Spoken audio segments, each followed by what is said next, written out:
centralne. Nocoj kaj dogaja, gostimo pevko, katere pesmi prepevamo že vrsto let, najbolj znano Rdeče laso rockerco iz Primorske. Z nami je Lara Boruca. Lara, živijo, dober večer. Čau, čau. Živjo. Leta 2010 si bila pomemben del glasbene scene, potem si pa se majčkeno umaknila. Šla si v Milano študirati. Kaj si tukaj dolgo absolventa vlekla? Ne, potem sem prišla iz Milana, 2 leti sem bila tam. Kaj si študirala? Delala sem master iz menedžmenta uprizoritvenih umetnosti. Ok, se prav zdaj...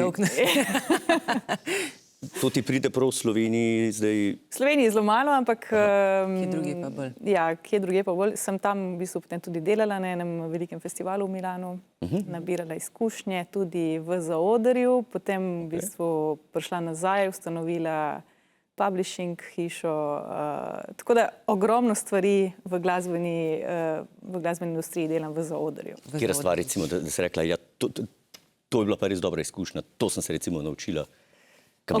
Ogromno stvari sem se naučila. V bistvu videti iz prve roke produkcijo festivala, kaj v bistvu organizatorji sploh iščejo, ko bukirajo artiste. Ogromno stvari sem se naučila. Tudi potem pač na faksu sem tudi ogromno stvari dobila prav iz menedžerskega vidika, teh znanj, pa to, kako se pač kulturo menedžerira, ki je zelo drugačna kot gospodarstvo, tako da.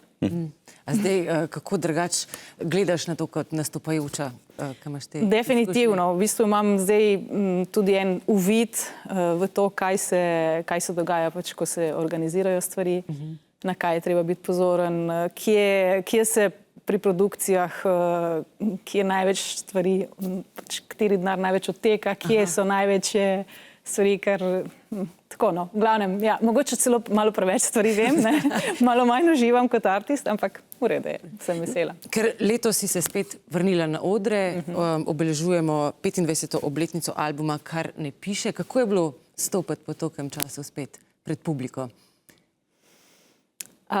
Zelo sladko.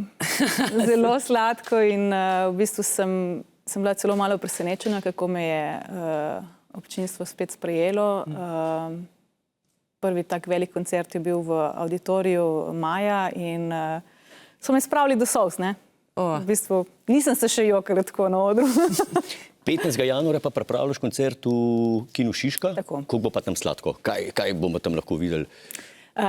Ponavljamo v bistvu koncert, ki smo ga imeli v Auditoriju. To je ta Potopljeno glasbo koncert, kjer bomo Kino Šiška opremili z dodatnimi zvočniki. Kakšnimi?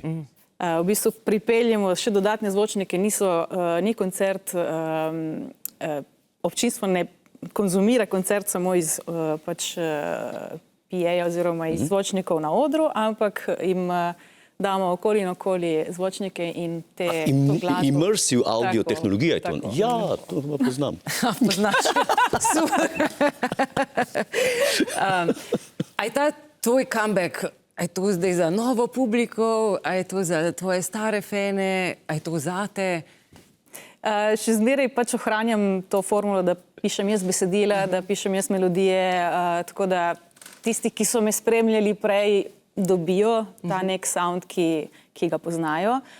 Definitivno pa je produkcija malenkost modernejša oziroma mogoče malenkost manj kitar uporabljamo, tako da je malo drugače, je za tiste, ki so me spremljali in so me poznali odprej, mogoče odmik malo, ampak spet pa ne toliko. Ko nisi bila na odru, si sodelovala z različnimi glasbeniki v tujini, s katerimi glasbeniki? V bistvu, recimo, najbolj pri srcu mi je Dana Gillespie, ki je bivša partnerka od Davida Bowieja. To je gospa, ki je res, mislim, taka inspirativna gospa, no, moram reči.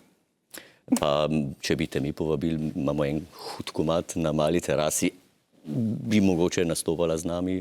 Absolutno. Sprejela ta izziv? Absolutno. No, pa vabljena na malo teraso čez nekaj minut. Dajte se dobro pripraviti. Hvala še enkrat, da si bila naša gostja. Še veliko dobrih koncertov in pa super zvoka. Hvala. Najlepša hvala. Hvala.